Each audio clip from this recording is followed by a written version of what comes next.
Chain Drug Review, and Mass Market Retailers Video Forum.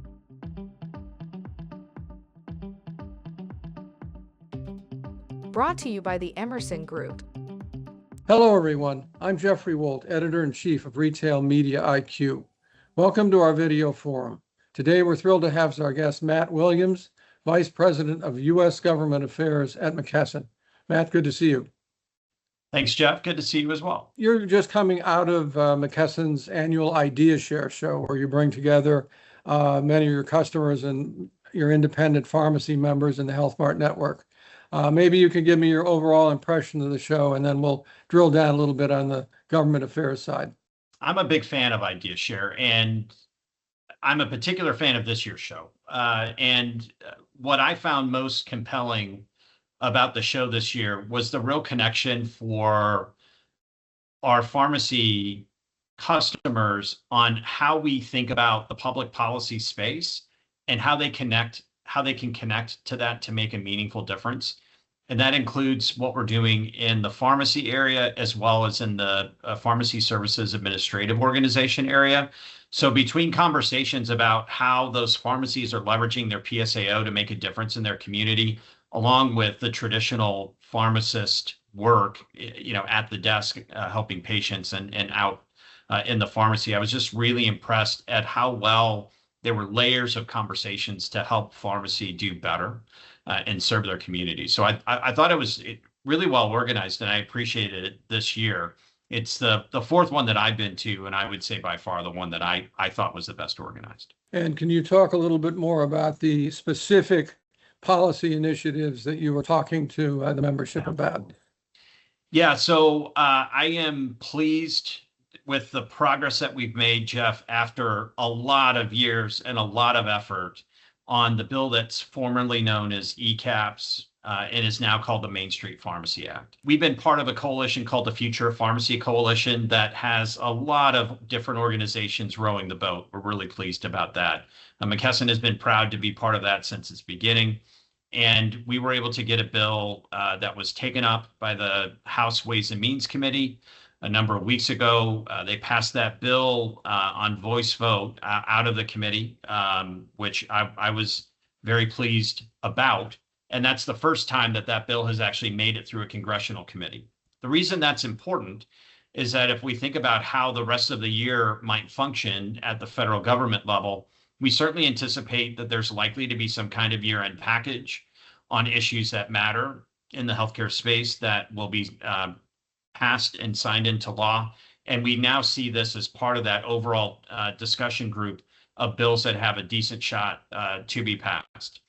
Really proud of the fact that the chairman of the committee, Jason Smith, has said that this is his top priority in the healthcare space for the year, and very grateful for any number of members who have been pursuing this bill over an extended period of time. And what do you hope that bill will do for your membership and for pharmacy in general once it is enacted? Yeah, when you think about the role that pharmacists have played, and I think recent years, both going through and coming out of our experience with COVID, and the dramatic difference that those pharmacists made in their communities, it's a way to sort of push that ball forward for them and to help pharmacies and pharmacists and their associated pharmacies operate in a way that I think is consistent with what they've shown that they can do in a meaningful way.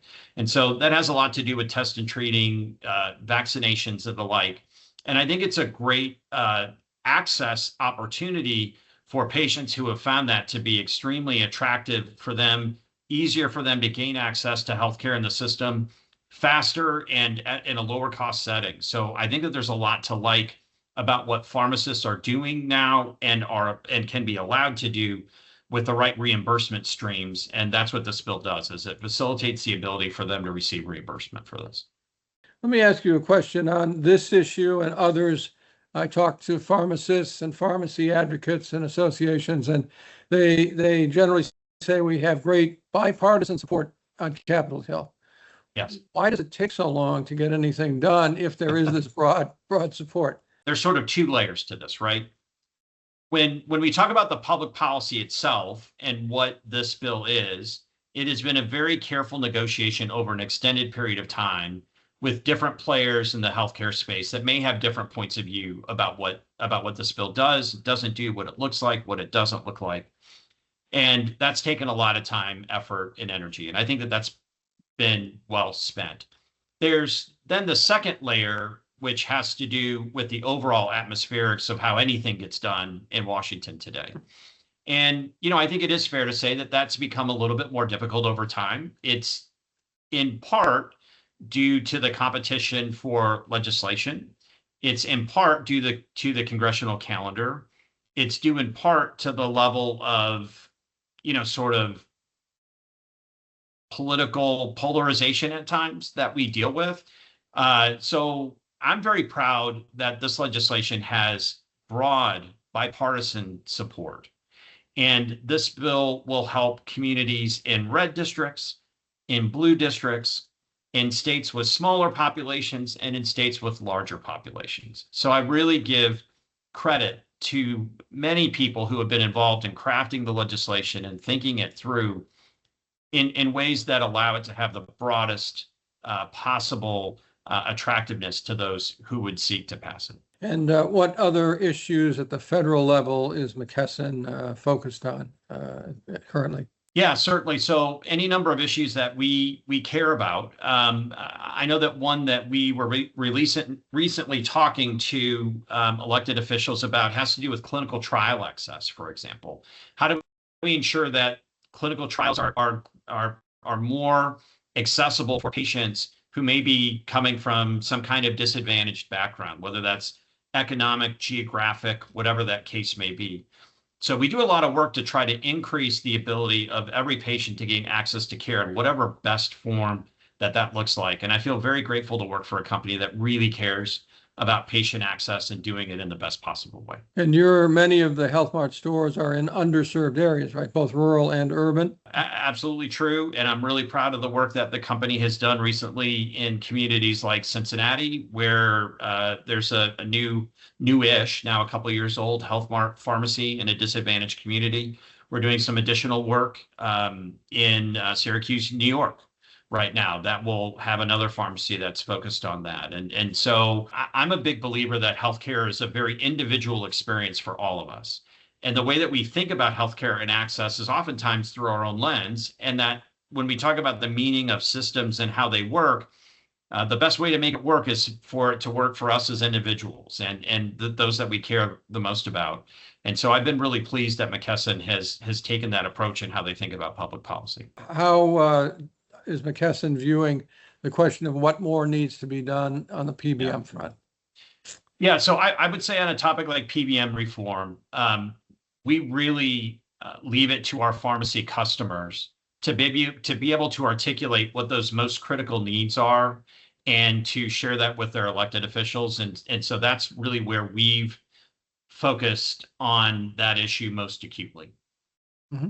And you're making it a priority in general to sort of marshal the troops and get pharmacists in general more involved in public policy. Am I correct? I think it's absolutely correct to say that a major focus for McKesson is to help pharmacists and local pharmacies best understand how to have meaningful conversations with elected officials at the federal, state, and local level that will make a difference for their operations. And you sort of put that in a program called McKesson Amplify at the state level. Can you tell us about that? Yeah, so Amplify is, I would say, in the handful of things that I'm most proud of in my time at McKesson.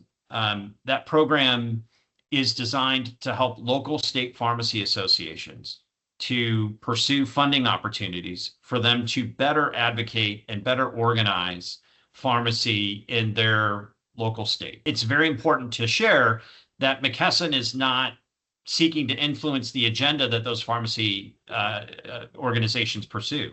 That's not the role that we play. We don't want to play that role. What we want to do is to ensure that we're creating opportunities for them to be as forceful advocates as they can for the issues that matter to them in the way that it matters to them. And an example of where I think, those state pharmacy associations are really making a really interesting difference right now is on standard of care.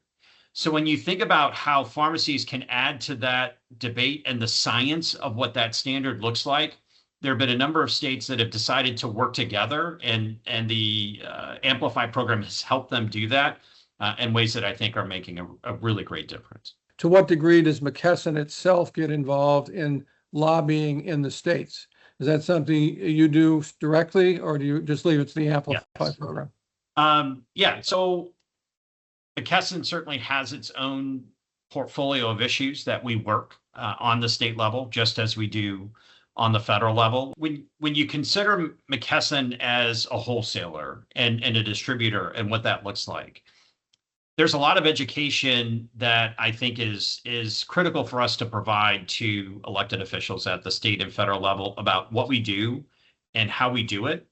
I'll give you an example of this that I think is particularly meaningful. So I was recently at our Conroe, Texas distribution center, and was able to spend some time with that team to better understand how they're serving local communities. And so they were retelling a story of what they were doing following a pretty severe weather event where they had a particular facility taking care of preemie babies, and they were running out of medicine because the storm had depleted the supply.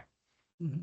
So when you think about how they then found the workaround to ensure that that facility got the medicine, which meant that some of our colleagues actually literally had to get in their vehicle, drive around the storm, find a way to get to a facility that had been hit pretty hard by a hurricane that had come through.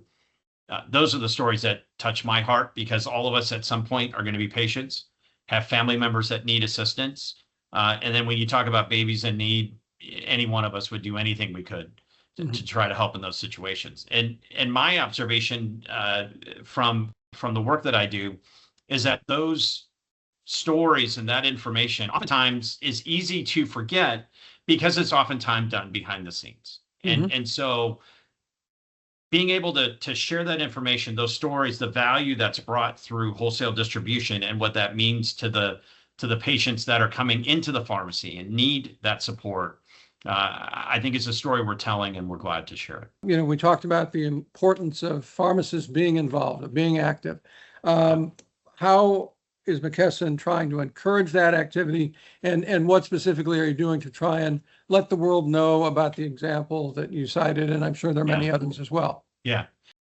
It's a regular effort. It's a daily effort. It's through intention, repetition, education, and support. And so I think it's very important that our pharmacy customers know that we're here to support them, that where we can provide education, we're happy to do that, that we do that as well as we can on their behalf, even for those that maybe aren't as involved in the process.